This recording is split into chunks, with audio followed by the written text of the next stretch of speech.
में मुस्लिम league student federation MSF की जानिब से पीर साहब पागारा अली मर्दान शाह की 90 सालगिरह का केक काटा गया।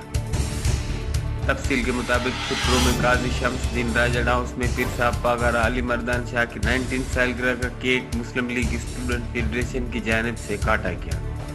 तकरीब के मेहमान खुसूसी मोहम्मद खान मंगरियो मंठार राजड़ शफी मोहम्मद राजड़ थे। इस मौके पर मुस्लिम लीग स्टूडेंट फेडरेशन के सेक्रेटरी जनरल गुलाम हुसैन जुनोजो मलूक दर्स साबिर बमरो आसिफ जट ने तकरीब के इंतजाम संभाले, जबकि पाकिस्तान मुस्लिम लीग फंक्शनर के साबका काउंसलर मोहन मुखी मुमताज मल्ला डॉक्टर गोबंद राजा आमिर लियाकत कायम खानी जमशेद कायम खानी और दीगर कारकुनान ने शिरकत की।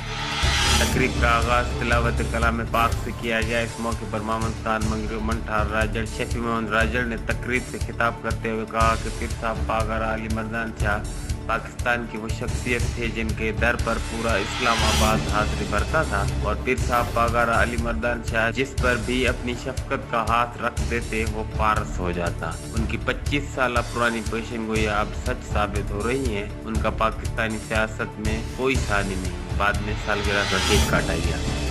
HRJDU न्यूज़ से अब तक के लिए बस इतना ही। मजीद खबरों और अपडेट्स के लिए देखते रहिए HRJDU न्यूज़।